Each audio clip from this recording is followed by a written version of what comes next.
Saya namanya Romi, saya salah satu dosen di STT Bandung dan senang bisa berkenalan dengan kita sekalian. Kita akan buka, ini sudah jam 9:02. Saya juga mau menyapa yang di Zoom. Halo, selamat pagi. Bapak Ibu, saudara-saudara yang terkasih dalam Tuhan.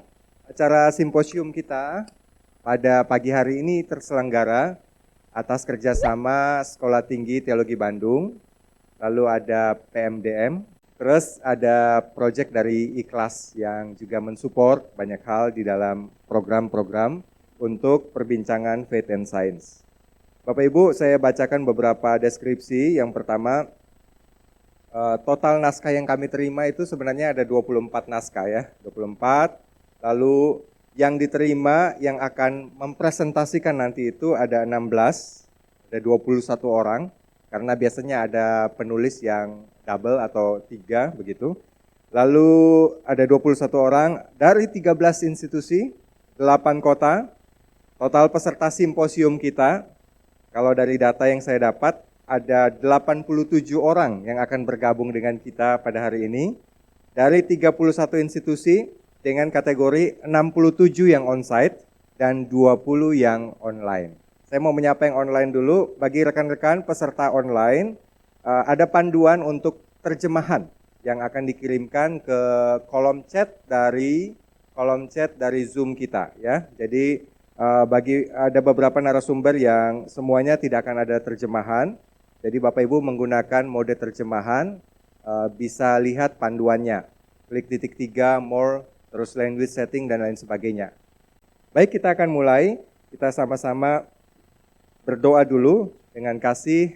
Mau minta Pak David bisa berdoa untuk kita. Mari kita bersatu dalam doa. Bapa di sorga, kami sungguh bersyukur untuk kesempatan hari ini di mana kami boleh sama-sama berkumpul dalam simposium bioetika Kristen di hari ini, dan kami boleh sama-sama menggumuli, merenungkan, merefleksikan bagaimana isu-isu bioetika bisa dipikirkan dalam terang iman Kristen.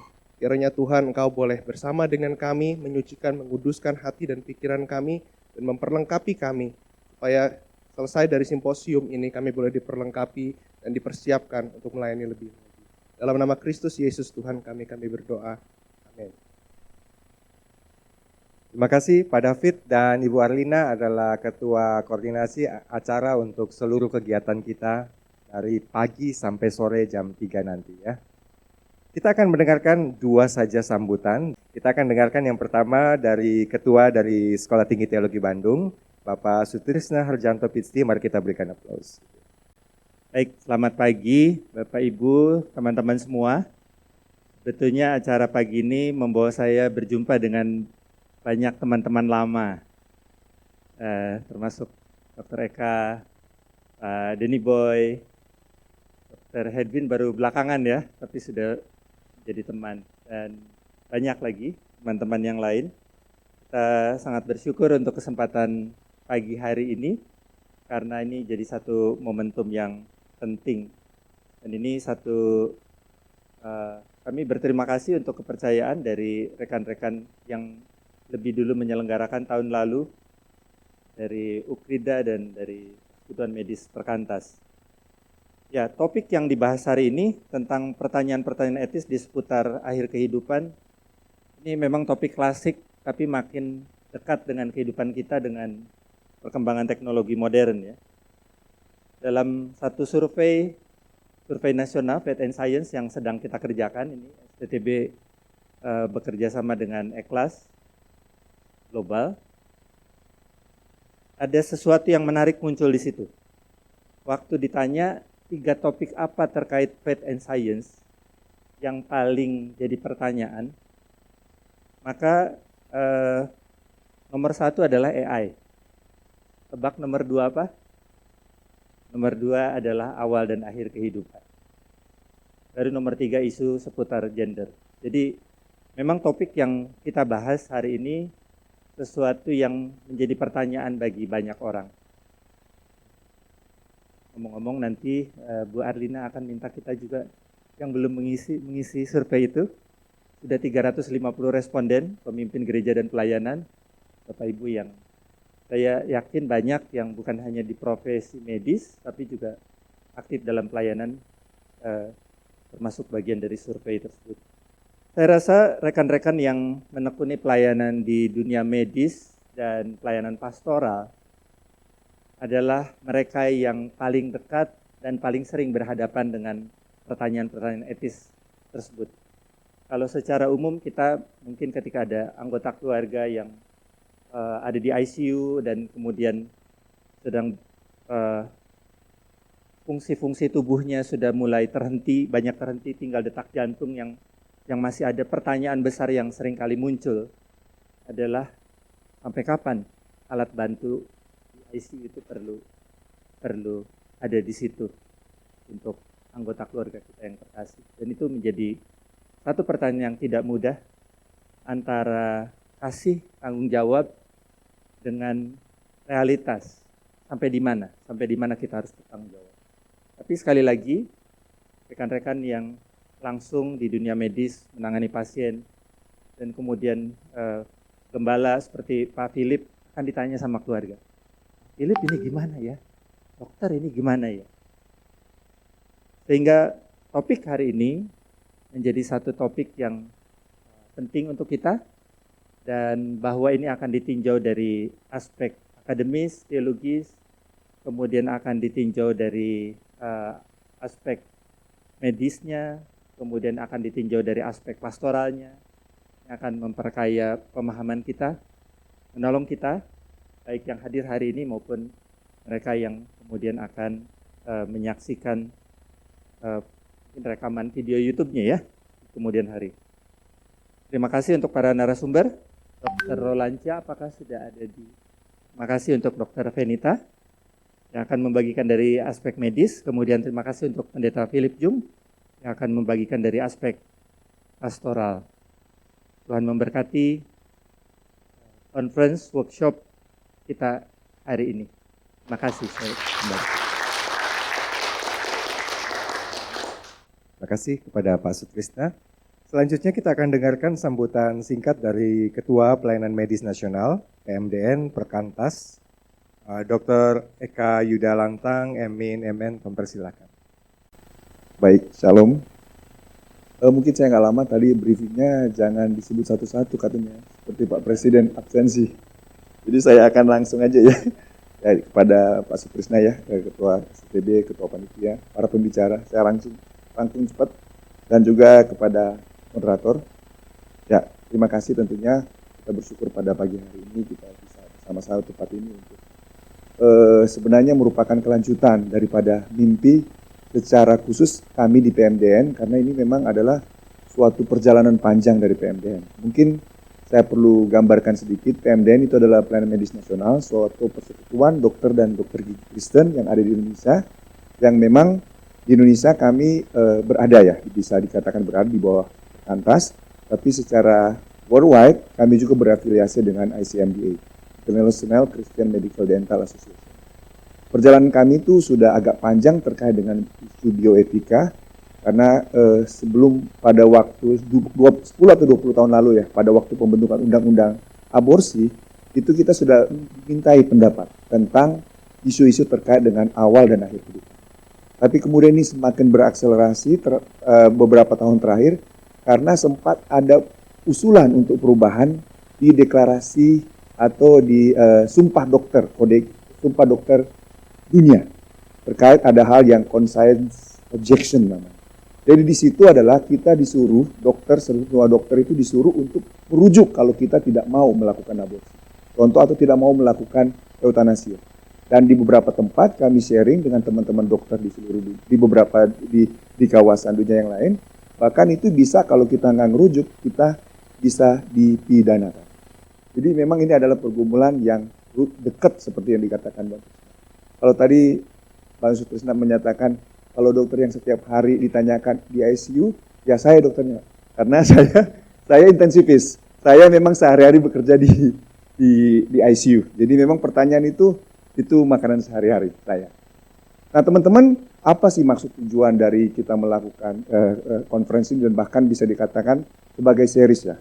Sebenarnya satu tujuan kita adalah how the Christian bioethics be heard in Indonesia. Gitu ya. Karena tadi tantangan yang sudah saya sebutkan tadi, tantangan global dan bahkan juga di Indonesia. Terutama dengan masuknya paham-paham ini ya, liberalisme dan lain sebagainya itu sudah jelas di dalam setiap advokasi kita. Dan kita bersyukur, mungkin kami perlu sebutkan di sini, ada beberapa teman-teman kami yang terafiliasi dengan PMDN yang kemudian memang terlibat aktif di dalam advokasi. Dan juga pembentukan, bahkan sampai pembentukan peraturan Menteri Kesehatan dan undang-undang. Nah, pada kesempatan ini, kiranya dengan diskusi-diskusi seperti ini, kita membangun perspektif, kita membangun jejaring. Dan yang paling penting salah satu juga kenapa kami banyak berafiliasi dengan teman-teman dari sekolah-sekolah tinggi teologi, kita membangun jejak. Karena pada waktu kita melakukan advokasi, pasti akan diminta jejak-jejak akademik yang ada. Sehingga berharap setelah ini, kita bisa kemudian membangun jejak itu di dalam bentuk jejaring seperti misalnya ya tadi, jurnal-jurnal, apa yang kita tulis secara bersama-sama dan itu harus ditampilkan. Sehingga pada waktu kita melakukan advokasi-advokasi yang diharapkan, tentunya kita juga punya evidence base yang ada. Karena memang itu yang menjadi dasar penentuan kebijakan, terutama di aspek kesehatan. Nah, kiranya apa yang kita bisa lakukan ini adalah salah satu bagian dari kita merangkum dan kemudian juga kita bisa menambah, bukan mau menambah wawasan, tetapi kemudian kita membentuk. Jadi tulisan teman-teman, jurnal hasil paper teman-teman, kita harap ini menjadi suatu hasanah, tulisan, suatu hasanah, jejak kita, bioetik Kristen, saya sebut bioetik Kristen atau biomedik Kristen, untuk membangun masa depan atau dunia medis Kristen yang jauh lebih baik di Indonesia. Mungkin bisa saya sampaikan, terima kasih dan Tuhan memberkati. Terima kasih pada Dr. Eka. Dengan singkat saja saya akan sebutkan beberapa nama, tapi nanti lebih detail nanti pada waktu sesi selanjutnya ya. Ada moderator kita, Denny Boy Saragi, welcome, kita berikan applause. Terus ada Dr. Rolansia di online. Lalu ada Dr. Venita M, selamat pagi. Lalu ada Pak Pendeta Philip Yung. Mau disebut pendeta atau dokter Pak? Pendeta saja ya. Gitu. Baik Bapak Ibu, kita akan masuk ke dalam seluruh acara. Kita akan bersama-sama memuji Tuhan dulu. Ada mahasiswi STTB yang akan menolong kita untuk memimpin pujian dan juga menghantar kita di dalam ibadah singkat. Ya, shalom Bapak Ibu, saudara dikasih dalam Tuhan. Ya, mungkin kita belum sapa kiri kanan tadi waktu masuk, boleh sapa dulu kiri kanannya gitu ya. Selamat pagi. Semangat pagi gitu ya. Berikan tunjukkan senyuman yang indah gitu pagi hari ini. Iya. Puji nama Tuhan karena oleh kasih-Nya kita boleh berkumpul di tempat ini, boleh tiba di tempat ini tanpa kurang suatu apapun. Dan sebelum itu, sebelum kita memulai rangkaian acara kita untuk hari ini, mari kita menenangkan hati, pikiran kita dengan mengambil waktu teduh di hadapan Tuhan. Mari kita mengambil waktu teduh.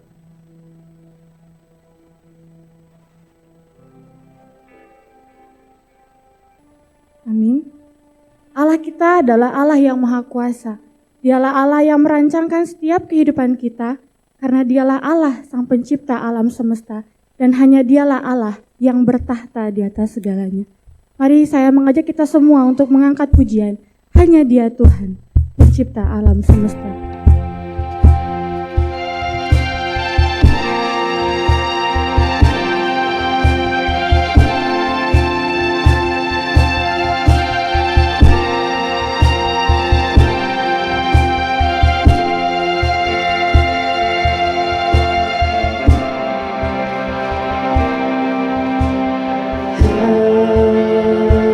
Hanya Dia Tuhan, Dialah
Biarlah ciptaannya mengangkat pujian. Saya mengajak kita semua untuk bangkit berdiri. Kita kembali mengangkat pujian ini. Hanya Dia Tuhan mengatur hari depan manusia.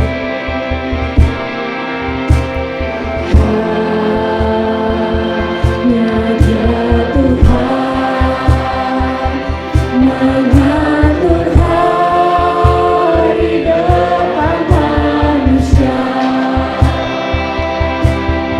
Setiap jalan hidup umatnya dalam rencananya, karena Dialah Tuhan. Hanya Dia Tuhan, Dia bertata di atas semesta. Biarlah ciptaannya mengangkat pujian. Hanya Dialah Tuhan, hanya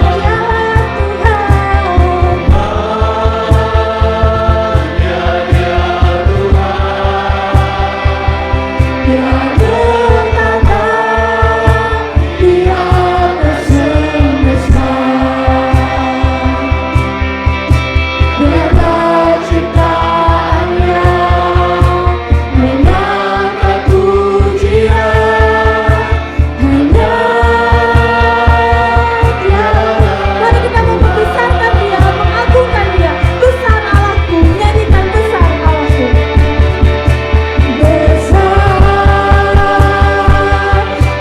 Allahku, nyanyikan besar Allahku, selamanya besar dan ajaib.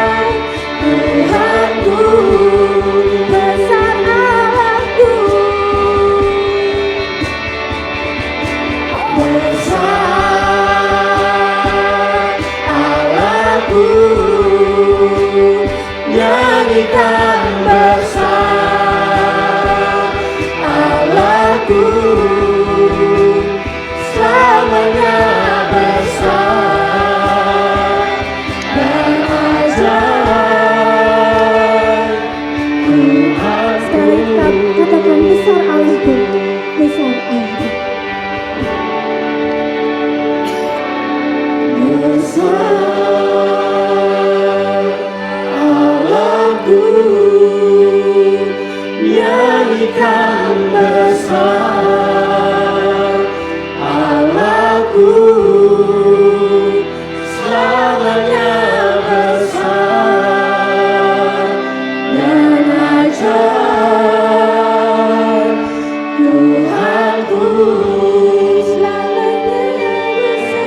ajaib.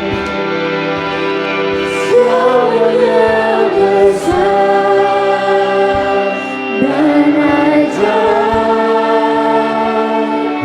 Tuhan, sekali kita katakan selamanya besar dan ajaib Tuhan. Selamanya besar dan ajaib. Tuhanku. Saya persilakan kepada Pak David. Ya Tuhan, sebentar kami mau merenungkan firman-Mu, kiranya Engkau bersama dengan kami dan memberikan kami pencerahan, sehingga hati kami boleh menjadi terang dan kami boleh siap untuk memuliakan Engkau sebagai Sang Pemberi hidup. Dalam nama Yesus kami berdoa. Amin. Silakan duduk Bapak Ibu, saudara, rekan-rekan semua. Shalom dan selamat pagi untuk kita semua. Jadi sebelum memulai kepada keynote speakers yang akan membahas banyak mengenai end of life, saya diminta oleh panitia untuk menyampaikan satu renungan singkat tentang giver of life, yaitu Allah sebagai sang pemberi hidup. Dan saya mau mengajak Bapak, Ibu, rekan-rekan semua untuk kita melihat ke dalam kitab Kejadian, ya terutama dalam narasi air bah. Narasi air bah itu adalah beberapa pasal setelah Allah mencipta segala sesuatu dengan sungguh amat baik, Bapak Ibu. Jadi Allah mengatakan itu bahwa setelah dia mencipta segala sesuatu, dia mengatakan bahwa segala sesuatu adalah sungguh amat baik dalam Kejadian 1 ayat 31. Tapi kemudian Alkitab mengisahkan mengenai murka Allah yang begitu besar atas seluruh ciptaannya yang dinyatakan melalui air bah. Dan dalam narasi air bah tersebut di Kejadian pasal 8 ayat 1, Alkitab menyatakan, maka Allah mengingat Nuh dan segala binatang liar dan segala ternak yang bersama-sama dengan dia dalam bahtera itu. Dan Allah membuat angin menghembus melalui bumi sehingga air itu turun. Bapak, Ibu, teman-teman, semua yang dikasihi Tuhan, saya kira narasi air bah ini penting dan menjadi relevan bagi kita untuk kita merenungkan sosok Allah, pribadi Allah sebagai sang pemberi hidup. Ada beberapa hal yang saya mau soroti secara singkat hari ini. Yang pertama, dalam narasi air bah disampaikan bagaimana Allah mengingat Nuh dan segala binatang di dalam bahtera. Hal ini menunjukkan kepada kita ada satu kepedulian dari Allah, sang pemberi hidup, kepada kehidupan yang ia cipta, bahkan setelah dosa masuk ke dalam dunia. Kita sebagai orang Kristen, dan terutama mungkin Bapak, Ibu, teman-teman yang berasal dari tradisi Protestan, Reform, seringkali kita bicara mengenai seriusnya kejatuhan dalam dosa. Bahkan ada doktrin yang disebut total depravity, di mana dosa merusak seluruh tatanan kehidupan. Sangat serius sekali Bapak Ibu Saudara. Dan keseriusan kita mendalami realitas dosa, bahkan saya kira sehari-hari juga dalam pengalaman kita, seringkali kita kecewa dan kita mengalami mungkin sesuatu yang tidak mengenakan ya, dan sesuatu yang menyeramkan bahkan bisa terjadi sebagai wujud dari manifestasi dosa dalam realita kehidupan kita. Dan seluruh realitas dosa itu Bapak Saudara kadang-kadang membuat kita menjadi pesimis. Apakah hidup ini memungkinkan? Atau jangan-jangan kita ini hidup di tengah dunia yang sudah dimurkai Allah sama sekali sehingga kasih Allah itu seperti tidak ada lagi. Ya kadang-kadang kita bisa berpikir seperti itu. Dan kalau begitu Bapak Ibu Saudara, masih pentingkah untuk kita memikirkan tentang bioetika Kristen? Memikirkan tentang bagaimana hidup seharusnya diperjuangkan. Masih penting gak? Toh hidup ini sudah semuanya jatuh total kepada dosa. Tapi Bapak Ibu Saudara, narasi air bah yang hari ini kita renungkan, mengingatkan kepada kita bahwa kita harus ingat Allah sendiri mengingat. Allah sendiri sang pemberi hidup. Dia tidak hanya memberi hidup lalu dia pergi dan tidak peduli apa yang terjadi, tidak, tetapi dia memberi hidup dan kemudian bahkan setelah dosa sekalipun dia tetap mengingat ciptaan. Dan yang dia ingat bukan hanya manusia, tetapi juga segala binatang liar dan juga segala ternak yang ada di dalam bahtera ini. Ini hal yang sangat luar biasa. Ya. Jadi saya kira ada beberapa relevansi di sini ya. Kadang-kadang kita berpikir bahwa hidup itu tidak mungkin, tetapi Allah mengatakan sangat mungkin. Bahkan Allah mengasihi kehidupan yang ada di bumi ini. Dan kemudian seringkali ada juga orang yang menganggap kehidupan itu penting, tapi hanya hidup manusia. Jadi sangat antroposentris. Sehingga dia lupa bahwa Allah itu juga peduli kepada tumbuhan, Allah peduli juga kepada segala ternak, segala binatang, dan makhluk-makhluk non-manusia lainnya. Yang kedua Bapak Ibu Saudara, saya mau mengajak kita untuk merefleksikan salah satu poin dalam narasi air bah, di mana Allah berjanji bahwa selama bumi masih ada, takkan berhenti-henti musim menabur dan menuai, dingin dan panas, kemarau dan hujan, siang dan malam. Kejadian 8 ayat 22. Allah sang pemberi hidup berjanji untuk terus menopang kehidupan. Dan ini saya kira menjadi salah satu landasan untuk kita bisa lebih optimis menjalani, menjaga, dan mendorong untuk kehidupan itu bisa terus berjalan. Ya. Kita bisa promote life melalui segala aktivitas pelayanan dan pekerjaan yang kita lakukan. Bukan promote destruction, bukan promote death, bukan promote corruption gitu ya, tetapi kita bisa promote life. Ada satu alasan. Kenapa kita bisa optimis di tengah-tengah dunia yang begitu korup dan sudah begitu jatuh dalam dosa? Karena Allah sendiri adalah Allah yang menopang kehidupan. Ya, ada satu istilah teologis ya, deisme, di mana teologi tersebut percaya Allah mencipta segala sesuatu, tapi kemudian Allah meninggalkan ciptaannya. Jadi seperti seorang pembuat jam tangan, setelah dia menciptakan jam tangan itu jalan sendiri, otomatis. Kira-kira itu pandangan deisme. Mungkin kita sebagai orang Kristen tidak sampai level yang teoritis kita percaya deisme. Tetapi kadang kita hidup menjadi seolah-olah seperti deisme praktis. Bapak Ibu rekan-rekan semua. Ya udahlah, kita hidup ngeflow aja. Kita nggak usah terlalu melawan arus ya. Ketika kita lihat arus dunia ini destruktif, kita nggak kontra itu. Karena ya udahlah, semua ini kan udah ada flow-nya. Seolah-olah deisme praktis. Tapi bukan itu Bapak Ibu Saudara yang Alkitab hari ini mau encourage kita untuk lakukan. Yang Alkitab sampaikan adalah bahwa Allah setelah dia mencipta segala sesuatu, sang pemberi hidup itu tidak pergi. Dia terus mengingat ciptaannya dan dia terus menopang kehidupan. Sehingga pertanyaannya adalah, maukah kita juga ambil bagian di dalam karya Allah yang menopang kehidupan, dalam karya Allah yang promote life dan kontra destruction atau dosa. Kemudian narasi air bah juga menyatakan kepada kita bahwa Allah kembali menyatakan status manusia sebagai gambar Allah. Dan kemudian ia memberkati manusia untuk beranak cucu dan bertambah banyak. Ini kita bisa temukan dalam Kejadian 9 ayat 6 sampai 7. Mungkin Bapak Ibu berpikir apa uniknya ya, dikatakan manusia itu gambar Allah. Udah tahu, kan emang udah dikatakan sebelumnya. Apa uniknya berkat tentang beranak cucu dan bertambah banyak? Bukankah memang Alkitab sudah pernah mengatakan itu? Keunikan dan kepentingannya di sini Bapak Ibu Saudara adalah hal itu dinyatakan Allah setelah murkanya yang besar. Hal itu dinyatakan oleh Allah setelah manusia jatuh dalam dosa. After the fall. Bahkan kita bisa tetap mengafirmasi total depravity, kerusakan dosa yang begitu besar, yang diakibatkan oleh dosa begitu besar kepada ciptaan ini, tidak membuat manusia kehilangan status gambar Allah. Maka manusia itu tetap menjadi ciptaan yang penting, yang dikasihi oleh Allah dan yang dipanggil untuk berelasi dengan Allah. Dan kemudian Allah juga memberkati. Jadi ada satu afirmasi Allah. Allah memperbaharui covenant, Allah memperbaharui perjanjiannya, Allah memperbaharui janjinya kepada manusia, bahwa manusia akan menjadi gambar dan rupa Allah dan akan beranak cucu bertambah banyak, terlepas dari dosa yang sudah masuk ke dalam dunia. Maka Allah sang pemberi hidup, melalui pembacaan kita tadi, kita bisa simpulkan, menuntut manusia untuk diperlakukan sebagai penyandang martabat ilahi. Dan saya kira ini satu poin yang penting. Terkadang dunia di mana kita hidup itu memperlakukan manusia bukan berdasarkan statusnya sebagai gambar Allah, tetapi berdasarkan status ekonominya.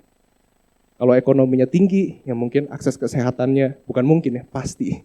Akses kesehatannya sangat baik, akses pendidikannya sangat baik dan sebagainya. Tetapi kalau ekonominya rendah, adakah martabat ilahi di dalam kehidupan orang-orang tersebut? Tanda tanya besar. Tapi kita sebagai orang percaya, kita dipanggil untuk melihat dan memperlakukan manusia bukan berdasarkan status-status yang lain, tetapi terutama karena statusnya yang adalah gambar dan rupa Allah.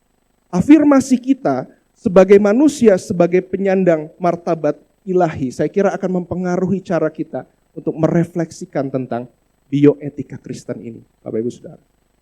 Dan saya kira kadang-kadang sulit, kadang-kadang challenging. Ya, karena banyak dokter ya di sini, di antara Bapak Ibu teman-teman, ada beberapa atau saya kira ada cukup banyak yang dokter. Saya kira bisa pakai contoh yang simpel ya. Misalnya sebagai contoh, saya sendiri, saya punya GERD yang cukup parah, tapi saya nggak bisa berhenti ngopi. Mungkin sebagai dokter, wah sebel banget gitu. Ini kenapa ini orang ya, kopi tetap 3 gelas sehari gitu ya, biarpun dia GERD-nya udah parah. Dan mungkin ada juga pasien dari Bapak Ibu teman-teman yang datang mengeluh penyakit paru-paru, tetapi tidak bisa berhenti merokok. Nah, Nah, itu kan mungkin menyebalkan ya. Mungkin hal tersebut bikin kita berpikir, ini orang gambar dan rupa Allah bukan sih gitu ya. Kok kayak gitu sih gitu ya. Atau mungkin ada hal-hal lain yang jauh lebih menyebalkan dari itu yang membuat kita kadang-kadang ragu bahwa manusia itu adalah gambar dan rupa Allah. Tapi hari ini kita diingatkan, manusia terlepas dari tindak tanduknya, dari apa yang dia katakan, dari dorongan hatinya, manusia adalah secara permanen gambar dan rupa Allah. Maka harus diperlakukan sebagai penyandang martabat ilahi. Kalau saya bisa rangkum Bapak Ibu Saudara, refleksi kita berdasarkan narasi air bah tentang Allah sang giver of life ini. Kita bisa rangkum bahwa dalam perkataan Allah tersebut yang sudah kita renungkan, Allah menghendaki shalom atas ciptaan. Ya, ini kata pertama yang saya ucapkan, ya. Jadi pertama saya mulai renungan itu, saya mengatakan shalom kepada Bapak Ibu. Dan saya kira shalom ini bisa diartikan dalam arti kosmik, bahwa Allah, manusia, dan segala ciptaan yang lain harus ada dalam keadaan harmonis, keadaan damai. Dan itulah shalom. Jadi shalom jauh lebih dalam daripada sekedar sapaan, daripada salam yang tidak ada artinya gitu ya Bapak Ibu. Tapi sebenarnya artinya sangat dalam sekali. Artinya adalah tentang visi Allah, tujuan Allah bagi seluruh ciptaan, di mana kita bisa hidup berdampingan, damai, harmonis antara Allah, manusia, dan ciptaan yang lain. Tujuan simposium ini, dan saya kira perenungan kita hari ini, memberikan satu encouragement teologis. Untuk apa? Untuk merefleksikan, mempertanyakan, mempermasalahkan isu-isu bioetika, seperti resiko lingkungan, karena terganggunya ekosistem, aborsi, eutanasia, cloning, monopoli benih transgenik, kesenjangan akses kesehatan, dan lainnya dari perspektif Kristen. Kalau memang Allah itu adalah giver of life, dan dia mengingat, peduli kepada seluruh ciptaannya, menopang terus-menerus ciptaannya, maka kita harus mempertanyakan, mempermasalahkan bagaimana isu-isu tersebut berkembang. Dan juga secara pastoral, penting. Bagaimana para hamba Tuhan mendampingi orang-orang yang menghadapi isu-isu bioetika. Dengan cara yang baik, dengan cara yang memuliakan Tuhan, dengan cara yang menghormati Allah sebagai sang pemberi hidup. Jadi saya mau dorong Bapak Ibu Saudara, saya mau memberikan semangat, theological encouragement untuk Bapak Ibu Saudara. Saya mau mengatakan bahwa giat bioetika Kristen yang kita sedang lakukan adalah giat yang mulia dan memuliakan Allah. Dan di atas semuanya saya kira pertanyaan klasik dari bioetika Kristen ini masih relevan. Kita harus selalu bertanya sebagai penggiat bioetika, are we playing God? Apakah kita sedang bermain-main, pura-pura jadi Tuhan dengan segala teknologi dan kemampuan yang kita bisa lakukan? Atau justru, are we serving God and honoring God, the giver of life? Kiranya perenungan hari ini boleh jadi berkat bagi kita semua. Saya undang Pak Denny Saragi untuk boleh maju dan memoderasi kita dalam keynote speaker.